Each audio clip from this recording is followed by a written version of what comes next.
Hi, so here are some tips I have for Urdhva Dhanurasana, back bending. Now, in Urdhva Dhanurasana, you want to anterior tilt your pelvis. So this is posterior, and this is anterior. So you want to stick the bum out, chest forward. A lot of people try to do a posterior tilt in a back bend. And I'll show you what that looks like, and it's something that I did as well for a period of time. Sometimes you sort of forget what you're doing. You forget the rules. You know, you're upside down. It's hard to figure it out. And it caused me actually some tension and some pain. So I want to show you how to do it correctly. Now, when you do an anterior tilt, starting here, you're arching your back. So there's going to be a space right here. Posterior tilt, I would look like this. My back would be on the mat. Anterior, my back is off the mat. Posterior, my back is on the mat. So if I were to lift in a posterior tilt, I would do this, and I would push my bum and my hips up, which again, intuitively, you would think is what you want to do. You want to push up through here and then lift. Okay, so what this is doing, it's actually crunching. I'm using my glutes a lot to lift up, and it's going to compress my low back. Now, anterior tilt. Start with arching the back. Right, back is off the mat. Spin your legs in. The anterior tilt will help you get into your legs as opposed to using your glutes. So you want to feel almost like you have a block in between your legs that you're squeezing together, but you don't want your legs to touch, right? Just that action of spinning in through the thighs. Keep dropping this down. And so as I'm lifting my legs, I'm actually thinking of pulling my legs forward instead of pushing my hips up. My legs are actually just reaching forward. So lift the chest and drop the hips down because you're in an anterior tilt. And then as you go to lift up, you're actually reaching your legs forward, and you keep dropping the hips down, reaching the legs forward. The hips are dropping down. I'm not pushing up through the hips. I'm actually just dropping them down here. And then this gives a lot of space through my low back. It really puts me into my legs.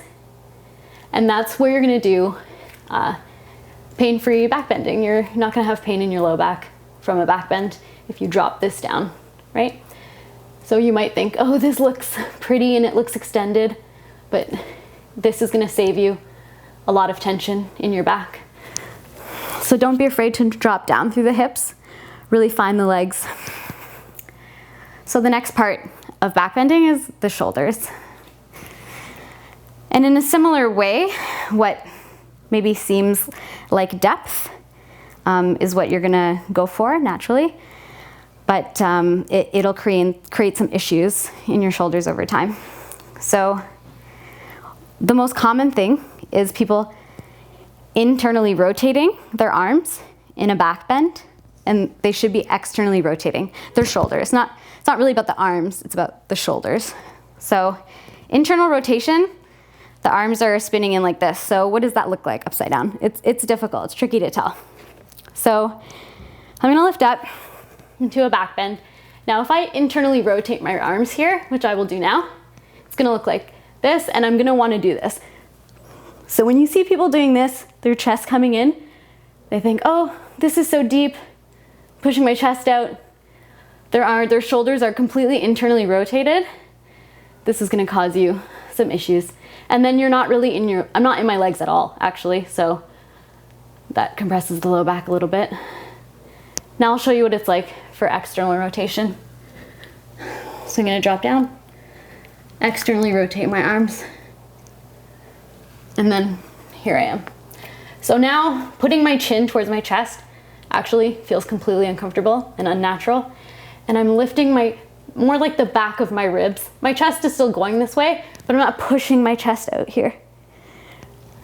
I'm almost dropping my chest a little bit down towards the mat and then reaching my back ribs so that my shoulders come over my wrists. And then here I can feel my legs burning actually. They're working quite hard. Here I feel really grounded in my legs, and it's not gonna cause a lot of issues in my shoulders. Instead of here, it's not good. It's gonna cause you some issues over time. This is one of my favorite postures to adjust because when you do, people really feel their legs burning when you do it. And that's what you want to feel. So when you're in a back bend, try dropping down through the pelvis, reaching the legs forward, and externally rotating the shoulders. So you're lifting the chest instead of just pushing the chest out this way. And I promise you, it'll take a lot of the pain away. All right, that's it. Thanks.